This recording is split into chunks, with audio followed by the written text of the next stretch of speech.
everyone, GM. Welcome back to another episode of Overpriced JPEGs. I'm Carly Riley, and today on the show, I have Duncan and Griffin Cockfoster, the co-founders of Nifty Gateway. Their names are a handful, and I asked them about their last name because I had to. But they're the co-founders of Nifty Gateway, and Nifty Gateway is one of the first NFT marketplaces. It was founded 4 years ago. So Duncan and Griffin have been in the space for a very long time and have watched the evolution of the space. So we talk about Nifty Gateway's origins. We have some of that fun historical talk about what it was like back in the day. We break down what's failing about the traditional art market world and how NFTs and crypto art are a huge improvement and what we can expect there. And then really what I was most excited about was breaking down some of the new features that Nifty Gateway has launched as a part of their new non-custodial marketplace. Specifically, Duncan and Griffin have been touting the fact that Nifty Gateway's new marketplace will have 70% lower gas fees. And I really wanted to dive deep with them on how that works, down to the smart contract level. So this conversation does get a little bit technical. I'm not a dev. I'm not super technical. So if you're a technical person, you're probably like going to listen to this and laugh at me. But I think if you're on the cusp where you understand this technology, but you're not a dev, you don't play in smart contracts on a daily basis, I think you'll find this really valuable at sort of understanding it at a slightly deeper level. So recommend you check this out if you're here. It seems like you are. And just excited for you to hear this. I would love to have these guys back on. They've been around the block for a minute or more, so they're a valuable perspective to have. Before we dive in, we will have a word from our sponsors, and please enjoy my conversation with Duncan and Griffin Cockfoster. Living a bankless life requires taking control over your own private keys. And that's why so many in the bankless nation already have their Ledger hardware wallet. And brand new to the Ledger lineup of hardware wallets is the Ledger Nano S Plus, a huge upgrade to the world's most popular hardware wallet. With more memory and a larger screen, the Nano S Plus makes it easy to navigate and verify your transactions. And the paired Ledger Live desktop app gives you increased transparency as to what is about to happen with your NFT. What you see is what you sign. The Nano S Plus gives you the smoothest possible user experience while you're doing all of your crypto things. So go to the Ledger website to check out the features of the new Ledger Nano S Plus and join the waitlist to get yours. And don't forget about the Crypto Life card, also powered by Ledger. The CL card is a crypto debit card that hooks right into the Ledger Live app, right next to all the DeFi apps and services that you're already used to doing, like swapping tokens and staking. So if you don't have a Ledger hardware wallet, go to ledger.com, grab a Ledger, and take control over your crypto.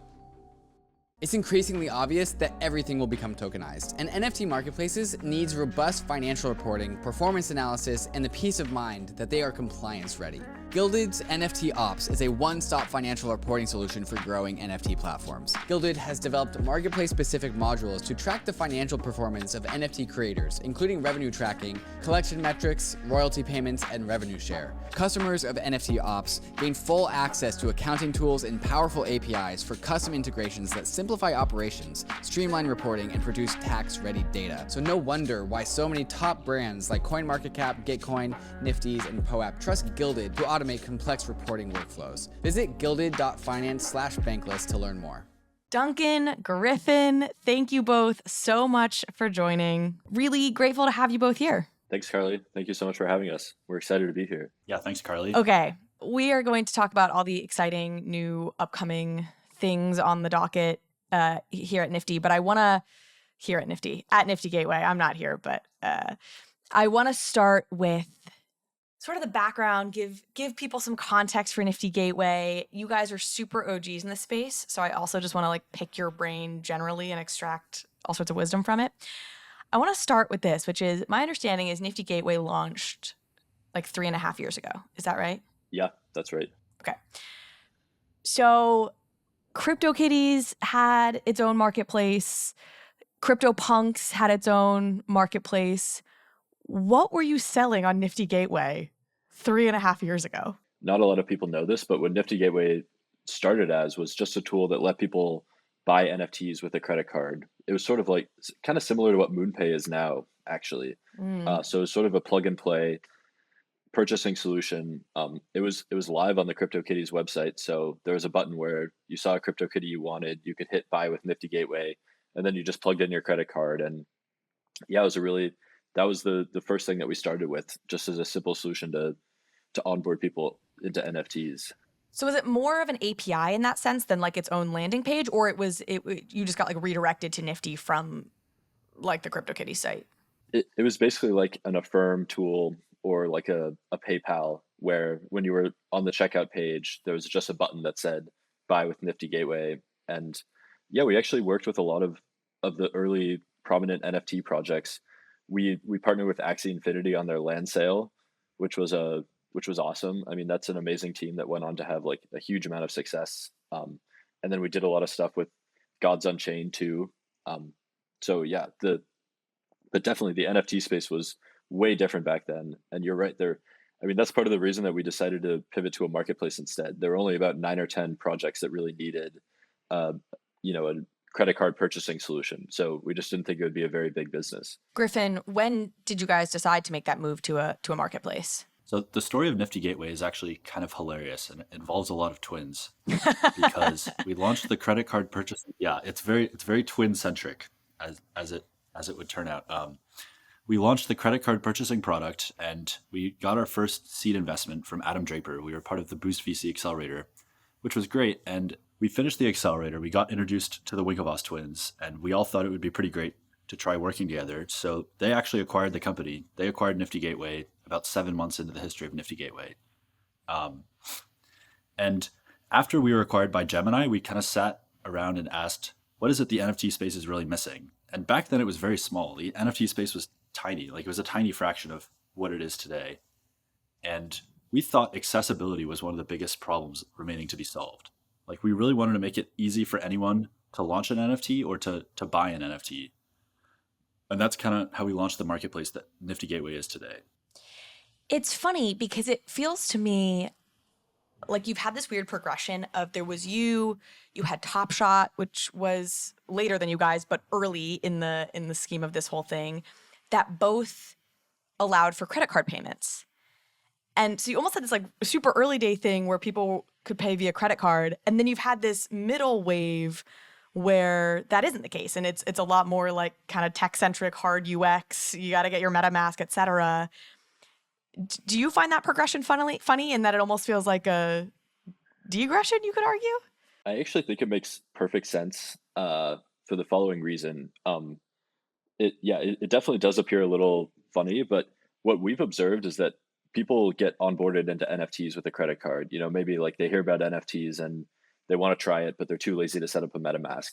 And that's sort of like the beginning of the learning curve. But then they progress and they get further along the learning curve. And once they're at the end of the learning curve with their own wallet and MetaMask, then all of a sudden that becomes honestly a pretty good user experience. There's a lot of things that are great about an all MetaMask UX.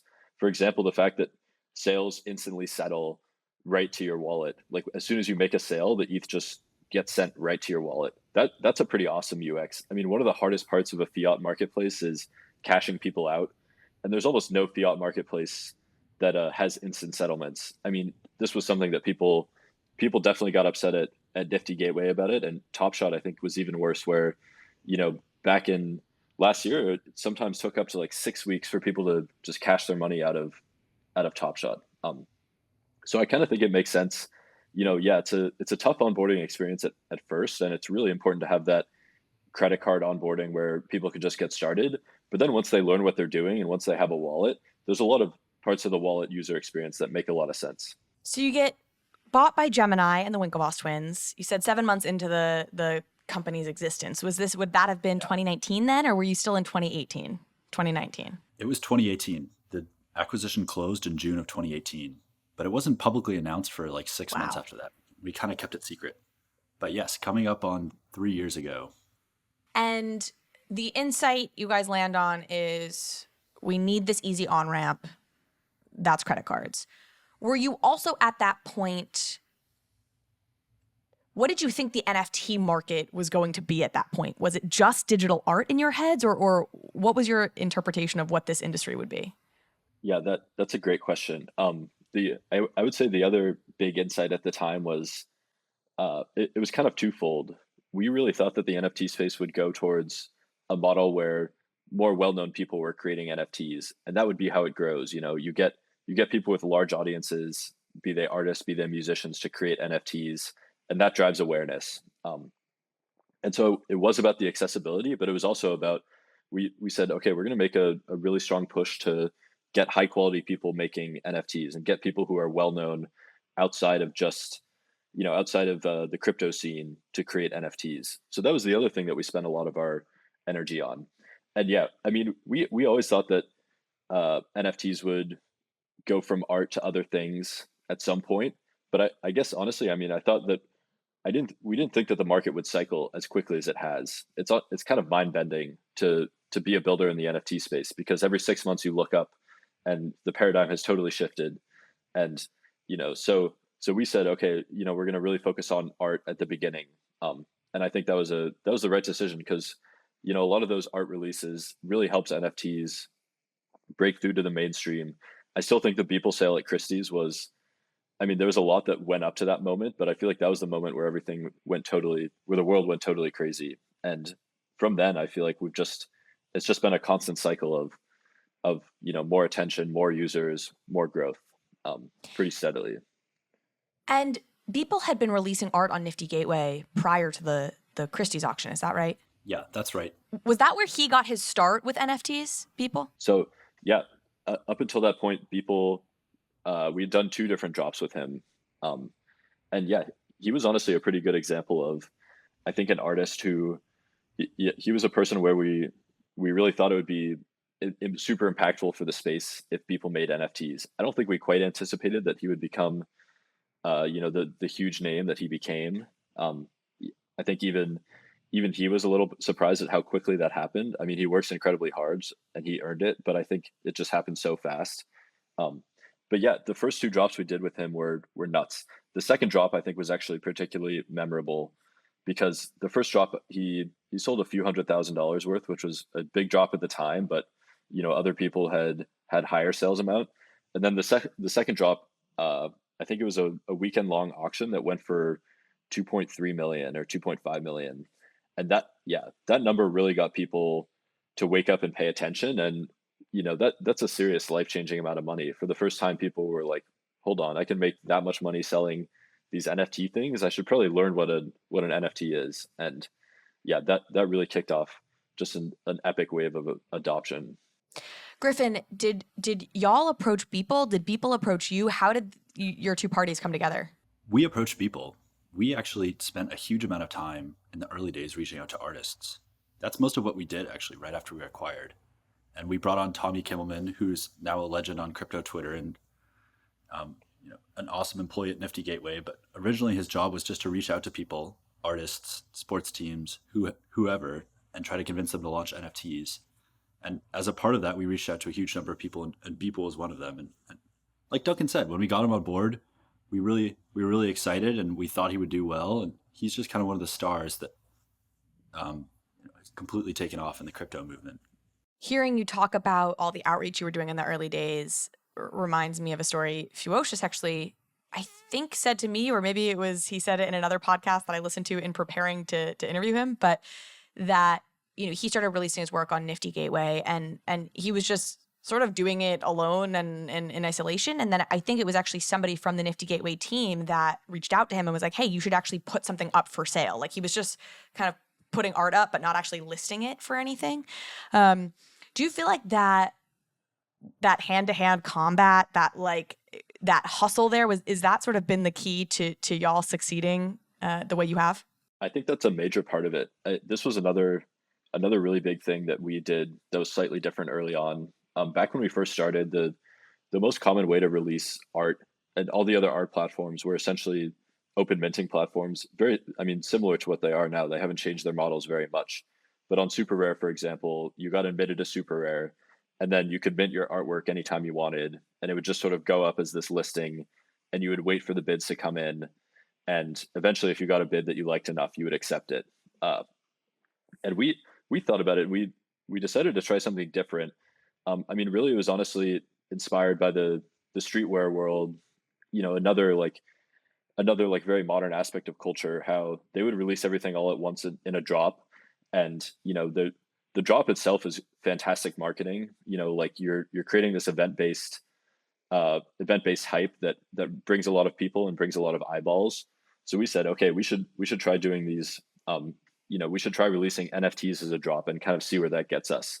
And it ended up being an extremely popular format. I think drops have gone on to be really, really successful. But yeah, it really was. I mean, at the time, like no one was really releasing NFTs and drops. You would just sort of mint them. And then yeah, the other thing is, I mean, we have an awesome creative team now whose job basically it is all they do is work with artists. So they hold your hand, they help you figure out, hey, here's how I'm going to approach the NFT space. Here's what I can do to make this drop really, really exciting. Here's how I can do something, a really interesting mechanism. We do a lot of custom work around the drops to make them extra special. Like the last drop we did with Ferocious, we had the paint leaderboard and all these extra mechanisms. And so, yeah, I think the producers are a critical part of Nifty Gateway that have been there since the beginning, and they work so closely with artists, and they have a really strong bond and a really strong relationship. I don't think the platform would be even close to what it is without them. So shout out the Nifty Gateway producer team. Griffin, were you guys like art enthusiasts at all growing up? Did you have any interest in art, or was this something that was born out of your interest in tech and in the blockchain? It was born out of our interest in tech and the blockchain, right? Which I think is not that uncommon. A lot of entrepreneurs come at problems sideways, and I think that new perspective can help a lot. Like Elon Musk actually wasn't really into rocketry before he started SpaceX, where it was kind of an evolving interest. It's the same for us. I think a lot of the naivete about how art worked and the willingness to question assumptions and build something totally new has helped us in the NFT space. And I think you've seen that a lot. A lot of the most successful NFT people didn't have gallery backgrounds or didn't have fine art degrees. I mean, some of them did, but what's really cool about the NFT space is how much it's been willing to question the way the fine art world works. Because the way the fine art world works is it really holds a lot of people back, and it's very legacy driven, and everybody assumes things have to be done a certain way just because they've always been done that way. And that's what I've liked about NFTs, is that people are much more open-minded. I want to ask you guys a little bit about how that legacy art world works, but I do want to stay on this thread and say, Duncan, y'all have become art curators and from the early days have been selecting who goes on your platform. How did you guys feel stepping into that role? How do you feel qualified to step into that role? How are you making determinations about, who to let on the platform? Well, I mean, honestly, as I would say that it wasn't, as Griffin mentioned, we didn't explicitly set out to say like, okay, we're going to be art curators. We didn't really come from a curational background. And I think that has benefits as well as downsides. It does mean you can question the way things are done. I think it's kind of a weird role to be in. I mean, we're not personally curating, we're not personally hand selecting every artist. We have a lot of people who work on that at Nifty Gateway now. And actually the head of curation at Nifty Gateway was an artist on the platform before he became the head of curation, which I think helps a lot. I mean, he has a ton of empathy. He really understands what it's like to be an artist. He takes the role very seriously. But yeah, I think it is a little bit of a funny situation to find ourselves in. And honestly, it's amazing. It's really an honor. Working with artists is a very fun job. It's like a lot of other industries like are just not nearly as fun or interesting as working in art is. That's what I found. So I feel very lucky. Are y'all open about what your criteria are for making it onto the platform as an artist? And maybe Griffin, if you want to take this one, we'll go back and forth. Yeah, there aren't strict criteria for making it on the platform as an artist. We have a team of curators, and it really is a group decision. And it's driven by our head of curation, Havo, who is really talented and has a lot of empathy and understanding for what makes good art. We try and work with a diverse group of people from a lot of different backgrounds. One thing we try and do a lot is partner with artists, and if they have crazy ideas around custom smart contracts or something like that, that's a program we're building more and more, where we'll just partner with an artist, and we have the smart contract engineers, we have the technical expertise to make crazy stuff happen. And a lot of artists have crazy ideas, but they don't have a team on hand to build it. So, in that sense, we work with them. I think what we did with POC and the merge drop is a really good example there, as well as Ferocious and the paint drop. And Yeah, we don't have specific criteria. It's more of a team-based and consensus-based approach. And, it's definitely not perfect. There's a lot of great artists who haven't dropped on Nifty Gateway, and it doesn't mean they're not great artists. It really just means that we can't cover the entire ecosystem. Duncan, what are y'all and then crypto art, the NFT world in general, fixing about the broken traditional art system?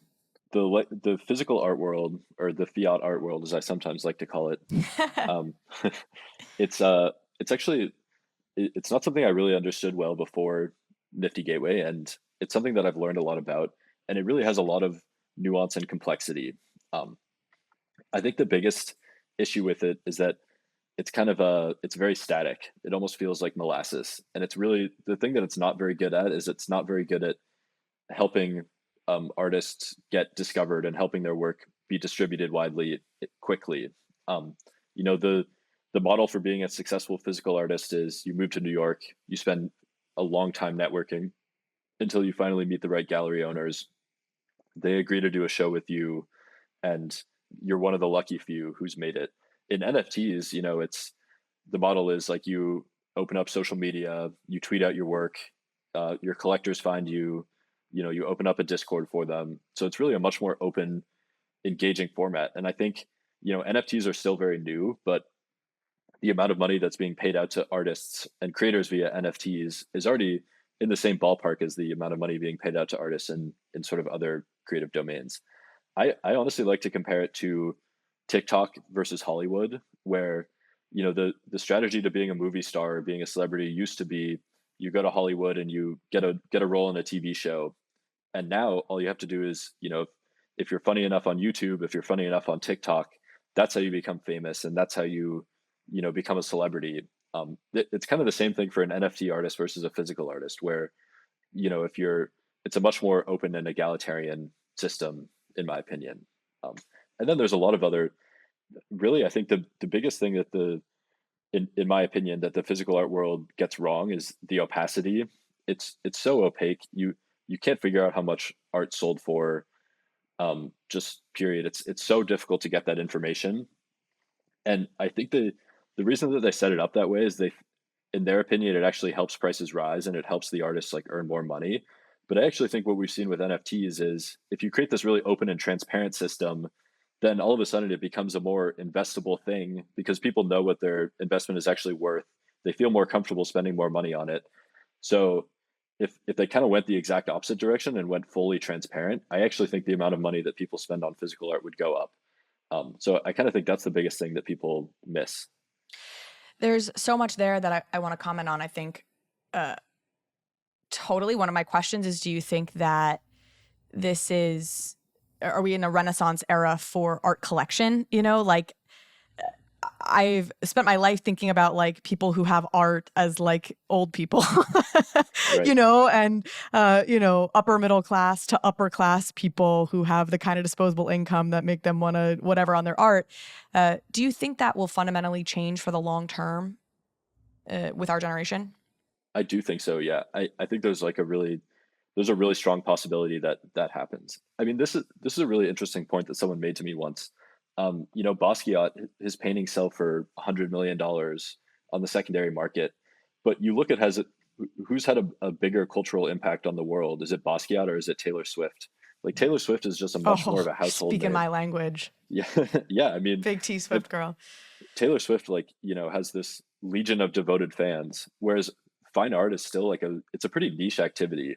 And I think a lot of what makes it niche is honestly the opacity, the fact that it's financially inaccessible for so many people. And then just like the logistical difficulties play a huge role too, where, like storing, owning, caring for a piece of art. So I think NFTs really have the potential to transform art into like truly a mainstream cultural phenomenon, which it has been at times in the past. In the Renaissance, it was one of the most mainstream. But yeah, I think NFTs have the potential to bring that back. I certainly hope so. What's also so interesting, where my head went as you were talking, is part of it too is music is this immersive experience. You listen to it, it invokes a lot there. And I recently interviewed Danny Cole, who's the artist behind Creature World. And he's been pushing boundaries in different ways about how can art itself now become an immersive experience through NFTs, where the art piece itself changes with your experience, or you are kind of co-creating the art piece with the original artist, and therefore it's becoming more immersive the way music is. And that's just something you can't get in the traditional or physical art world. Something that blew my mind, and it's on this point of opacity that you made, that as I've tried to learn a little bit more about the traditional art world, is you can't necessarily, in all cases, just go into an art gallery, ask the price of a piece that's for sale, and then buy it. They will actually vet you as a collector out. And even if you have the $300,000 or $1 million or whatever they're asking for this piece of art, they can refuse to sell it to you. Griffin, is that true? Do you have any more insight into that or thoughts on that dynamic? It is true. Yeah. I actually have a friend who works at a very high-end art gallery, and they wouldn't even tell her the prices. She asked about some of the prices of paintings, and she's an employee, and they stubbornly refused to give her a price on a single thing that was being sold at Art Basel. It's absurd. I mean, to people who work in NFTs, it's crazy to think about that. No, I think that the other thing I want to mention about that dynamic is in the physical art world, you essentially cede control of who your work gets sold to the gallery, where they have 100% control over that. And that's where that dynamic comes from. The gallery basically becomes the gatekeeper, and they decide who the right collectors are. It could just be their friends. You never really know, which is such a crazy dynamic compared to NFTs. And as I said, I think I understand why they went that path. It makes sense, but I think it's kind of they're thinking small about it a little bit. And if you make the whole system transparent instead, then you open it up to a lot more people, and you make it much easier. People are actually willing to invest more money if you have a transparent system versus if you have an opaque one. And it's what enables the royalties for the artists. So, Totally. You were saying the traditional art market keeps it opaque in some way to benefit the artist, or they can get a higher price for the artist if it's that way. But the reality is all that is slammed through with NFTs and the royalty system. Of course, this actually segues us nicely, because the royalties right now are rarely a smart contract feature and primarily a marketplace feature. And so it speaks to the importance of marketplaces like y'all. You have launched some big changes and made some big announcements recently, and I think you may even have some more coming up. The big top line here is a migration from a custodial platform to, I think, a hybrid model where you'll have both the custodial and non-custodial piece. Did I get that right? Duncan, do you want to say your piece on what's happening there? Yeah, that's exactly right. Up until, really this week, the only way that you could buy and sell stuff on Nifty Gateway was if you deposited it into a custody wallet that we controlled. So kind of similar. It was really intentionally modeled after the way that Gemini and Coinbase work. And I think it's very valuable for bringing new people into the space. We've seen this borne out in the data repeatedly, where there's a lot of people who want to buy NFTs, but the friction of setting up a wallet is just too much, and they end up not buying because of that friction. So the custody makes it really, really easy for people to get started. But then, once they're started, once they know what they're doing, then they open their own wallet and they want to trade stuff directly from wallet to wallet. So we're really excited to have both of those things under one platform. We think combining the two of them and being a platform that can service every level of the user journey is really going to open up NFTs to a lot more people, and hopefully make the market a lot more liquid as well. So yeah, it's a big feature we've been working on for a long time. NFT marketplaces, and I think specifically these non-custodial compatible marketplaces, right? Your OpenSeas and your what looks rare, and get a lot of flack. It feels like it's been hard for folks to get it just right. What are some of the improvements or features, Griffin, that y'all are excited about? Why can you nail this? Yeah, so the non-custodial NFT marketplace that we're launching, we didn't just set out to go and imitate the architecture of everything else that was out there. We started working on this almost a year ago, and we really sat down and said, how can we build a next generation marketplace that's, a step function improvement from what exists currently, and how can we build like the next generation marketplace? It's this cliche to say that we're still early in NFTs, and it's hilarious.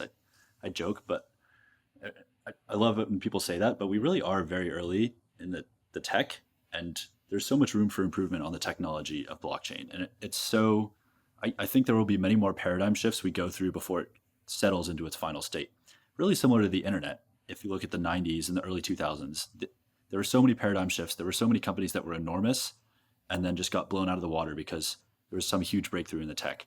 And I think we're still very early in the days of blockchain. So what we set out to build here was the next generation NFT marketplace.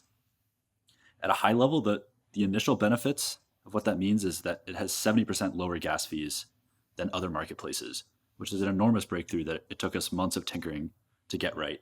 It also means you don't have to pay any gas to cancel listings, which is an incredible optimization. Paying gas to cancel listings is a terrible UX. So often you're trying to cancel a listing and then it gets sniped because you can't call the transaction in time. And it also means we can do other really cool things such as marketplace project-specific discounts and user-specific discounts. So we can take a project, and we're doing this with a lot of our launch partners, and they're all getting 0 fees for the month of April, which is a really cool thing. We have that sort of customizability and flexibility. And that's really just V1 of what we're launching. It's really built on a new technological paradigm. So we have a lot of other features that we're planning that we're super excited about. One of them, for example, we're calling it free shipping. It's where you'll be able to put an item up for sale, but you as the seller offer to pay the gas fees on behalf of the buyer. So it would be a 0 gas purchase for the buyer, which is really, really cool.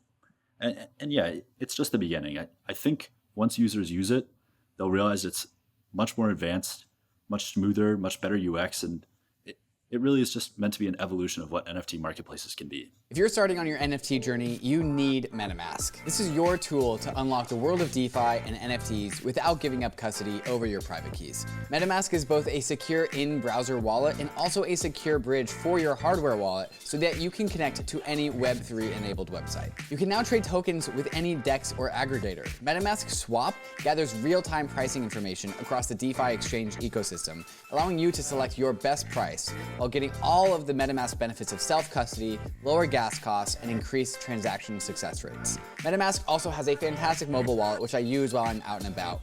And I use it to collect POAPs, NFTs, and use it for all my DeFi things while I'm away from home. If you haven't downloaded MetaMask, you gotta try it out. Download MetaMask for desktop and mobile at metamask.io, or load up your Ledger, Trezor, Keystone, or Lattice hardware wallets so that they too can get into Web3.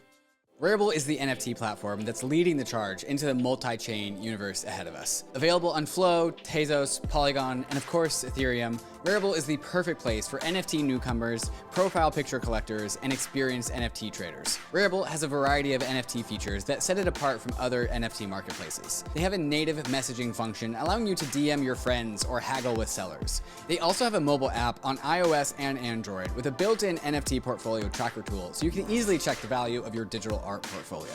Rarible is built on the Rarible protocol, a multi-purpose, open source, and community-governed NFT protocol that helps build products and services across the NFT ecosystem, including white label marketplaces tailored to specific NFT communities. So go to Rarible.com and start discovering and trading NFTs, putting in floor bids to join PFP communities, and DM with some brand new internet friends. So I think the top line there, the grabby bit, is this 70% lower gas fees. And I actually want to get technical here. Can you walk me through how this has worked previously and what you're changing and optimizing for that allows for the 70% lower gas fees? Maybe Duncan, let's throw it to you. Definitely. So the key difference, as Griffin mentioned, we really have the benefit of hindsight, and we've been able to see how all the other marketplaces are built, and think about what they do well and think about what they do poorly. So to break it down a little bit, making an NFT purchase really requires 3 fundamental steps. First, someone has to create an order. An order is a piece of information that says I want to buy an NFT or I want to sell an NFT. So if you list an NFT for sale, you're making a sell order. And then once someone else says, I want to complete the order, then you have to do a process of order validation, which means making sure that the order is correct, making sure that the buyer has paid the right amount of money, etc. And then once the order is validated to be correct, you have to do the third step, which is order settlement, which essentially means completing the transaction, sending the NFT from the seller to the buyer, sending the money from the buyer to the seller. And the way that NFT marketplaces have evolved is basically they have the first step off chain. So when you list something for sale, you create an order that gets stored in a database, and like nowhere on the blockchain. But then they have steps 2 and 3 happen on chain. And we looked at that and we basically said, okay, because step 1 is already happening off chain, there's not really any extra benefit to having step 2 happen on chain. And in fact, there's a pretty high cost. Users have to pay a lot of gas for this order validation to happen. So we made the decision to basically build a marketplace where step 2 happens off chain as well as step 1. The only step that happens on chain is the crucial step, the order settlement. And that's essentially what leads to the much lower gas fees. And it's also what powers all the other innovations that Griffin talked about. I hope that was a good explanation. Yeah, it wasn't that's too technical. Great. No, and I'm actually, I think, I don't know if you can say what I'm about to do is going to get more technical, but I'm going to, I think, spell it out even further, and you can tell me if I'm right, which is, what I hear you saying is, when we talk about on-chain and off-chain, I think that's a familiar concept to many folks at this point, though still not to everyone, when it comes to art. A lot of people, I think, are aware that their art, the image itself is typically stored on IPFS or, worst case, maybe an AWS or somewhere else. And then within the smart contract itself, you have a pointer that says, hey, look in that location where that IPFS thing is, that's where your art is. But when we're talking about it in terms of like these functions, what I hear you describing is currently, right now, that order validation stage, it's just an algorithm or like a line of code that does that validation. And that line of code right now is in the smart contract itself. And it sounds like what you're saying is you're basically taking that function that gets called is not in the smart contract itself. And the information that comes out of it is stored in a decentralized place, like an IPFS or some sort of database. And now the only function, so to speak, that remains in that smart contract, and therefore the data is stored in that stored on chain, is that order settlement layer. Is that, like, literally, if I was reading the code, that's what you're saying would mean? Exactly. Yeah. Honestly, you should be the one explaining it, because that was great. No. Yeah, the other really cool. It's the beauty of being stupid and not a dev is if you get it right, it's going to be simple because you can't understand it any other way. The other really cool thing about this too is that if your orders are validated on chain, then you're kind of restricted to the context of the blockchain where the NFTs live. And with our system, we can actually create orders that work in multiple different contexts, which I think will be really powerful. Essentially what that means is, like, let's say you have an NFT that lives on Polygon. You could create a listing on Nifty Gateway and say, I'll sell this Polygon NFT for 1 ETH, but I'm only going to accept a mainnet ETH payment. And then someone else could go with their ETH wallet and say, like, oh, I'm going to buy this NFT. Even though it lives on Polygon, I'm going to pay on a different blockchain, but the order will settle. So basically, like, the payment will happen on one blockchain, but the order will settle on a different blockchain, without having to use a bridge, without having to, like, transition assets between one blockchain to the other. And that's because that second layer, that validation, that is the validation layer, the payment layer? It is, yeah. You could call it. So that validation layer is chain agnostic because it's not on a chain at all. And because it's chain agnostic, it's that flexibility. Wow, that's really interesting. I'm still trying to process, like, practically speaking, and you gave the example, but it's just taking my brain a beat to catch up to what that means. If I'm looking at, like, a Polygon NFT on Nifty Gateway. I think, I mean, here's what we hope. Like, ETH is the most liquid currency to trade NFTs in by far. Like, most of them are priced in ETH. And you can wrap ETH and move it to another network and say, like, hey, I want to use wrapped ETH on this other network. But there's far less wrapped ETH on on Polygon than there is ETH on mainnet. So we basically think it'll increase the liquidity for the NFT market a lot, because everything will be purchasable in ETH, which is the currency that most people have, essentially, that on a high level. But I should also mention, I mean, we're selling the future state here. That is not launching this week. That'll launch when it launches, we can see what the impact really is. So that's crazy though. So what you're describing is I could go onto Nifty Gateway. There could be a Polygon NFT that I could pay for with ETH, but the settlement would live on Polygon, which of course ultimately, whatever that gets into sidechain roll-ups, whatever. But okay, that's really, really interesting. What's really cool to think about is in a future state, you could buy Solana NFTs with Ethereum, or Tezos NFTs with Ethereum, or Ethereum NFTs with Solana. Like connect your Phantom wallet, pay with Solana, and then receive an NFT to your Ethereum wallet once the transaction completes. Like it's a very cool cross-chain environment that we're trying to build to. And this is the first step to get there. It's the foundational infrastructure. And the first main advantage is, of course, 70% lower gas fees and no fees to cancel listings, which we still think are amazing features on their own. This is so cool because at a high level, I've said this to people, like obviously we're going to live in a multi-chain world, and the end state of all of this is we're all going to interact with the blockchain all the time, and we're going to have no idea what blockchain we're interacting with, and it's all going to be, very much just under the surface stuff that's happening. And this is like my first, like, now I'm like living through it. I'm like, oh my God, I'm kind of watching that play out, and this sort of hypothetical future state feels like it's coming together, which is very cool. Yeah, it's we're really excited about it as well. And it's really cool to build something like that. I mean, it's honestly one of the really fun parts about building in crypto. It's like we're figuring this out as we go along. 2 years ago, there wasn't really a need for any sort of multi-chain product, because there was only, Ethereum was the only blockchain that had any sort of real adoption. But now there is.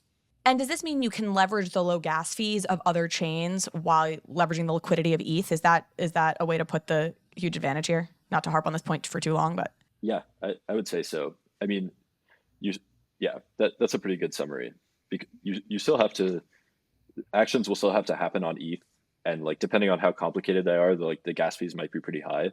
But if you're just doing a payment on ETH, like that's generally pretty cheap. It's usually only like $2 in gas fees right now. So let's talk about the other trade-offs here. And Griffin, maybe I'll throw this to you because, okay, we'll talk more about some of the other features and the benefits that we've just outlined, which are tremendous. But obviously there's a cost to everything, and you've now taken another step off chain, which, maxis maybe or won't love. So Griffin, can you maybe elucidate like what the trade-offs on the other end of this are? Yeah, definitely. With any decision you make, there's always going to be trade-offs. The way we see it, we eventually want to move towards a fully trustless future where orders are stored on chain, they're fully permissionless, maybe they're cross-chain in some way. I'm not exactly sure what that would look like, and that certainly I think is the end goal of Nifty Gateway, and I feel like that's the end goal of everyone in crypto. The way we see the downsides here are that as soon as orders actually moved off chain, which happened a few years ago, because creating an order fully on chain on Ethereum right now would just be really expensive. It would, and you have to pay gas every time you put something up for sale, and I don't think people would want to do that. We've moved away from an environment where everything lives on chain. So since that first step is already off chain, taking the second step off chain as well is basically equivalent in terms of decentralization. So the way we see it, there's limited drawbacks in that respect. However, I do think, more decentralization is probably a purely good thing. And the question is, how can we build towards a fully trustless future? And that remains very important. And I don't think this is really a step backwards, but it's not a step towards that either. So that's just something we think about. I don't know. Is there anything you'd add to that, Duncan? Yeah, I think that was a pretty good summary. Essentially, our thesis is, because this first step is already happening off chain, it doesn't actually make that much of an impact if you move the second step off chain, and it actually unlocks a lot of behavior as well.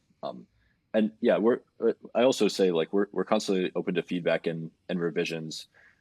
We think that there are definitely ways that we could move this to essentially where it doesn't happen on Ethereum, but it does happen on some other type of blockchain.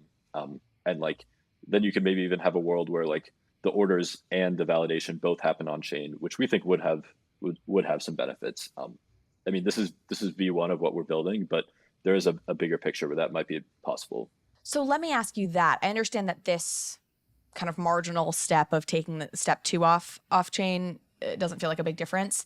But what are some of the drawbacks to having 1 and 2 off chain in the way that we currently have? I think we had talked about composability at one point, being something gets lost, and maybe expand a little bit on that. Yeah, totally. I mean, DeFi is always an interesting comparison here where, like a lot of DeFi doesn't even work off order books, and composability is so important in DeFi where like you can take out a loan, do something with the money, and then repay that loan in the same transaction. If you had a fully on-chain order book with NFTs, I mean, the first big advantage would be it's much easier for anyone to scrape and locate that order book. I mean, you can ask the people who have worked with the OpenSea API and are trying to scrape orders from it. It can be really, really finicky and really hard to make it work. And they're an extremely talented team. If all the orders are on chain, then looking up the orders just becomes a much simpler technical task where you just have to look at every block and see the orders come in. And then so that would really help with stuff like,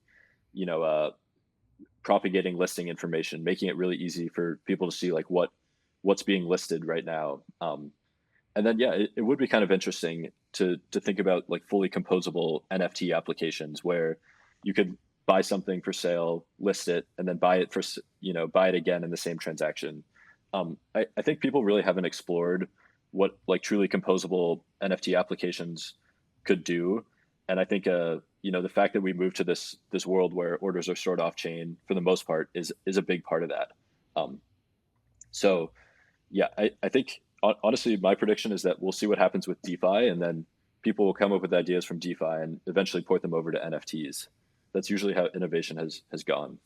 Okay, I have 2 follow-ups to this. Hit me. So the first is on this querying order book data.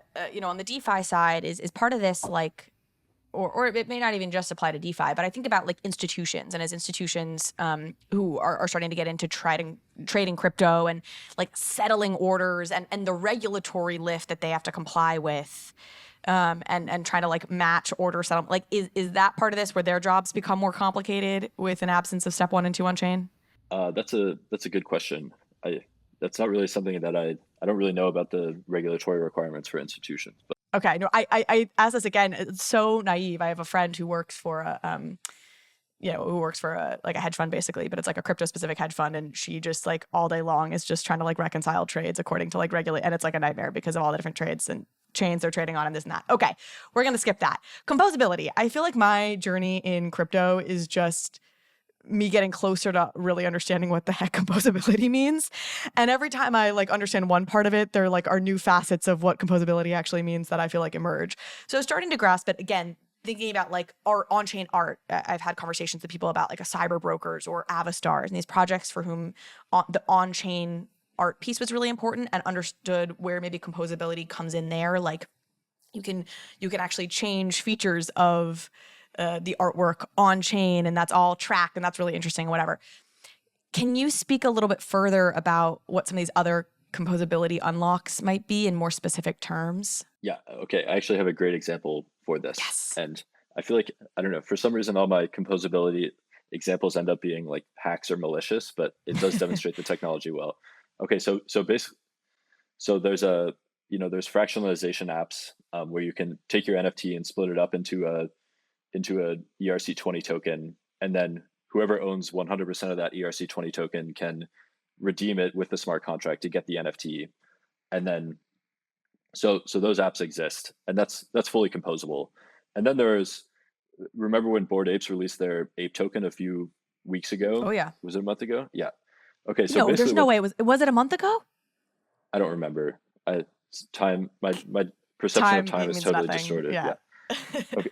So basically what someone Probably did right. as soon as that token dropped, what someone did is they took out a flash loan, they bought up the existing supply of a fractionalized Bored Ape, they redeemed the Bored Ape, and then they used that redeem ape to claim the ape coin, and then they sent the Bored Ape back. So they got the fractionalization back, and then used those fractionalized shares to pay back the flash loan, all in a single transaction. So essentially, they didn't spend any money. This all happened in one single transaction, which is why composability was so key. But they were able to claim like $1 million worth of ape token, and they did this on every single ape that was fractionalized. They did this on. So was it essentially like an arbitrage opportunity between the price of the fractional prices of the apes and the ape coin? Well, it was an arbitrage opportunity that had nothing to do with the fractional price of the ape. But because all these applications are composable, you could just take out a loan for as much money as you want, use that to buy the fractional shares of the ape, redeem the ape coin, and then you repay the loan all in the same block. And because everything is composable, because everything can happen in the same block, then that's what made this work, essentially. Just composable, it just means like being able to mess with shit on chain. Like, is that a colloquial way to put it? I mean, yeah, that's a pretty good description. It really just means like two applications can talk to each other directly inside the blockchain. Like they don't have to go outside the smart blockchain. Contract. Yeah, inside the smart contract. Like they don't have to go get any information from outside the smart contract. Yeah. What Duncan is talking about with composability is very interesting, and like it really goes to the power of blockchain itself, right? Like if all the orders were on chain, it means that anyone could access every order that existed for a given NFT. And like we all have the same data. We all have perfect data. And it's kind of like the way Bitcoin being permissionless was so powerful. Like it meant anyone can access the Bitcoin protocol from around the world at any time. And the powerful, like the power of permissionlessness is what composability is all about. It means that like once you build something, anyone else can build on top of it, and no one can stop them from building on top of it. And because so many people build on top of what other people have built on top of, it just really compounds into something very, very powerful. And it's a lot of the reason that blockchain has been so powerful, I think. And when we say build on top of, because this is, again, I think where for some reason my desire is to like understand it at the smart contract level, despite not being a dev. By build on top of it, we mean build something that can directly talk to the smart contract it's building on without human intervention. That's basically, it can call a function in that smart contract. It can do something with the initial smart contract, and that's what building on top of means. Is that right? Exactly. Okay. Yeah, you can redeem the ape, claim the ape coin, return the ape, all in the same trend. Like you can talk to them all in one transaction. Like you kind of you click one button and the smart contracts start talking to each other back and forth and doing a thing to execute the whole thing. Yeah, exactly. That's really interesting. Okay. We're getting there. Okay. So I want to just reiterate some of the features you spelled out, all that mostly that stem from this key unlock, this key technical unlock y'all have been working on. So you have the free shipping piece. I love the way you say that, where I as a lister could say, hey, I'll pay your gas fee. Do they get any say, like can they reject it if the gas is really high, or it's like you're taking the gamble as the lister? I mean we would have to build that in because like at some point like there's a gas price high enough where like the lister would owe money, like, right? Obviously not. Yeah. Yeah. Okay. Are you all worried about, or do you relish the idea that other marketplaces will copy this innovation? I think we've been in crypto a while, and we've seen a lot of new entrants come in, and there are really no moats in crypto. So we don't know what's going to happen. We'll see. We'll see if anyone tries to imitate it. There's never a boring day in crypto. That's all I'll say. Rarible is doing like kind of co-branded marketplaces or like white label marketplaces. I know they launched with MetaAngels, like a MetaAngels specific marketplace that's Rarible on the back end. I'm sure you guys saw that. Duncan, do you have thoughts on that? Do you have would you do anything similar? Give me your hot market take. I mean, I always like to compare this to the internet, where it's a really valuable business to be Shopify and to power people's e-commerce stores, but it's even more powerful to be an Amazon business because everyone goes to Amazon.com and like while they're there they discover other stuff that they want to buy. So I think that both will happen. It's definitely something that we would explore. I mean, we really have our hands full like building the stuff that we've already decided that we want to build.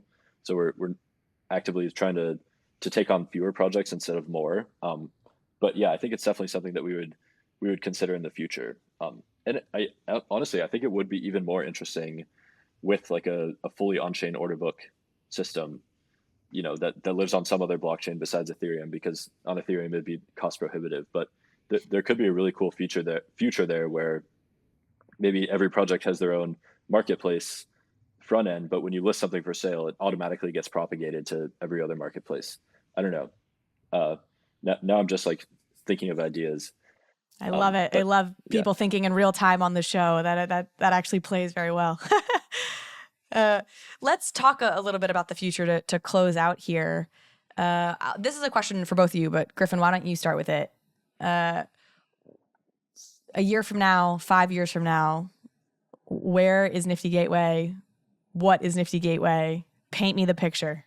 Good question. Well, I will say Nifty Gateway is less than 5 years old. Really, our current product is only about 2 years old. So predicting 5 years into the future feels really, really tricky, especially having been in crypto for as long as I have and seeing how much everything has changed in such a short period of time. But, I think our hope for Nifty Gateway, our mission has always been to get 1 billion people collecting NFTs. And we've done that by partnering with some of the world's best artists. We've done that by making it so easy that anyone can get started, like including my parents, and my grandma actually has some NFTs she bought on Nifty Gateway. And, now with this new product, like we're trying to expand to be the best self-custodial marketplace in the world. So, yeah, I think we just want to continue to build generation-defining products that are immensely useful to people. And, hopefully we can just do that and get closer to our mission of getting 1 billion people collecting NFTs. Because, that's what we all want. In Web3, we can all win together. I thought that was a great answer. Yeah. No, honestly, I feel like when we first started out, we were way more confident about the future. And just spending a little bit of time in crypto, it's like you get way less confident about your ability to predict the future, because it's totally impossible. Like it's really hard to predict what's going to happen. We just try and stay focused on, like, as Griffin said, like building stuff that has value and makes people's lives better. You said that to me. We spoke before this interview at one point, and you made a similar comment of just like, it's impossible to, I've stopped trying to predict. Do you have any memorable bad predictions? Like 2 years ago, we were like, this is probably what's going to happen, that now would seem funny that you can share? Duncan, I'll throw it back to you, since you just the one who said that.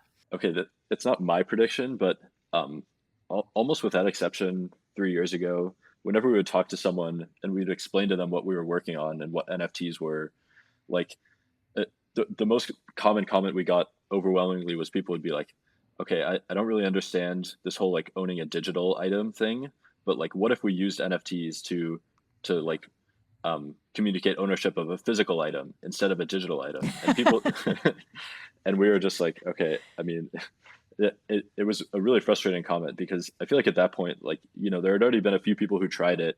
Like, there's obviously all these issues with NFTs, and like people just didn't believe that digital ownership was really a thing. And so like, yeah, that wasn't my prediction, but that was everyone else. Oh, okay, actually, it's also like possession is 9/10 of the law, or what? You know what I mean? Like, what do you mean prove Right. you own the physical item? Is it in your home? Like... I know. Okay, I actually do have a terrible prediction I made. Oh, good. Which was this was the project I was working on before Nifty Gateway. It was just a side project. I never actually worked on it full time, but it was an NFT platform where the NFT essentially was like the token gated solution that would let you view the artwork that you were buying. So the whole idea was like, you couldn't view the artwork or download it unless you bought the NFT. And it was a terrible idea, because like, I don't know, in some ways, like, I was responding to the common criticism that people heard, which is like, I can just right click and save it. Right. But what we really quickly figured out is, people who collect NFTs, like they know the difference. Like, people who right click and save are just like not really very relevant. And then it's also impossible to stop people from downloading image files. Like, you really just can't do it. So that was a terrible also prediction. Like half, if not more than half, the reason people buy NFTs is to socially signal. So if you're the only one who can see it. But I could see how in the really early days that makes sense. It also even has the utility component that, of course, is so in vogue now, or like being a part of a club component. So I see where you were onto. But yeah, that was a glad you went with the direction you've gone. Yeah. It's gone better. We abandoned that idea pretty quickly. yeah, Griffin, fortunately. what do you think about, and I know this whole topic is we can't predict anything, so I'm sorry, but the NFT use cases that we're all excited about when it comes to like my mortgage will be an NFT, or I think of some of these non-art examples of using smart contracts. Bullish, bearish? Bullish, definitely bullish. I think, again, you saw this happen a lot with the internet. All the companies that were funded in the late 90s were like Webvan and Pets.com. And, Webvan was like, we'll deliver anything to you and you can order it over the web. And obviously that was a spectacular blow up. But now we have Instacart and DoorDash, which is the exact same thing. And we have Chewy. So all those ideas, I think it was pretty clear to everybody in the early days of the internet what the internet would do. Like if you read the literature from that time, most people were pretty much on the same page about what the internet would change. And they've basically been right. It just, what was really hard to predict was the timeline where that would actually happen and like how it would actually happen and which company would get the product that managed to get it just right and also get the strategic positioning to really dominate those categories. So yeah, with crypto, I think it's the same thing. Like everybody who hears about NFTs, they have the same ideas. They're like, let's tokenize every financial asset. Let's tokenize every mortgage, healthcare data, all that. And those ideas are no-brainers. And I think they will happen. It's just a question of when, like who and how. I think within 20 years, it'll happen. I also, and I've probably said this on the show before, what I feel like I've started encountering is like the legal obstacles to it. I feel like it's a no-brainer that the tech will get there. It's like we have to get to a point where a judge accepts a smart contract in their courtroom, like, and that feels like a different kind of an obstacle to overcome. And it actually strikes me as the harder one than even the business or technical case. Okay.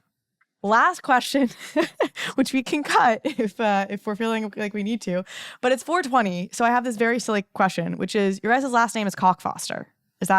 That's right?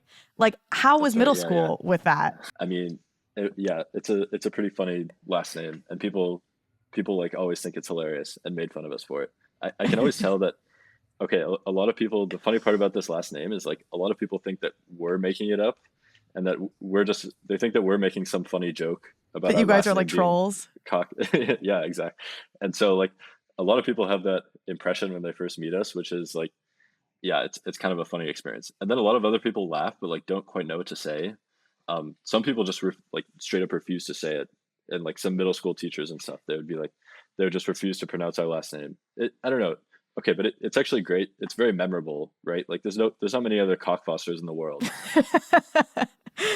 It's also funny because the name Cock it used to be a very common last name, like way back in the day. Like in the 16th century, Cock was like one of the most common last names in England, and then it became slang for something else. And now like most people who had that name have changed it a little bit. Like, the Koch brothers are these famous industrialists, but like that is someone who had the last name Koch at one point and then just moved to Germany, or they go by like Cox or something. And like there's all these like variations, and like you can see it's a history, and like we just like come from the people who stubbornly stuck with the name the entire time. And it's funny because the name Koch is from our dad's side, the name's Foster is from our mom's side, and they just pushed them together. They like combined them into a double last name, which is like people also don't understand that because it makes no sense. Like I don't know. So that was literally my initial full question was like, is it really that one parent is Koch, one parent is Foster, and the Koch parent didn't just say like, I'll take your last name? Anyway, okay. Well, thank you for indulging me in this. Yeah, of course. Yeah. I was curious, and also, it feels like an appropriate 420 conversation. If we weren't going to be high for this convo, or at least I'm not, we at least had to address this. No, it's great. I'm just thinking about all the podcast hosts who are too scared to ask that question. So I'm really happy you asked it. Come to Overpriced JPEGs where we'll get you the real scoop. We'll ask the hard-hitting questions that other journalists are afraid to ask. Okay. Awesome. Anything we missed? Final things we need to discuss here? Whether it's about products, just general thoughts you have about the space in general, and I'll let you guys go. General thoughts. I mean, it's always been a lot more up and down than people know. When we first started in NFTs for a while, a lot of the other companies around us just quit and gave up, and people were like, oh, this NFT thing is not going to happen. So I don't know. I mean, the NFT market feels pretty bumpy right now. Definitely a lot of volatility. And yeah, I guess I would just say like, that's to be expected. That's just how it goes. And it's always been like that. So stick with it. takes people stubborn enough to keep the last name Koch to make it for the last 5 years in NFTs. That is where we will end that's the lesson. Yeah. Great ending. Yeah. Oh, truly, thank you guys both so much for joining. Yeah, I think I can't top that, so I'm going to leave it there. Nice. But we'll have to have you back on. I would love to track the ebbs and flows of this market with you guys. You can talk more Nifty Gateway, but also just talk broadly about the space. You guys obviously just know a lot, having been in it for as long as you have. And really appreciate you both coming on. Yeah. Thank you so much for having us. Yeah, thanks so much for having us, Carly.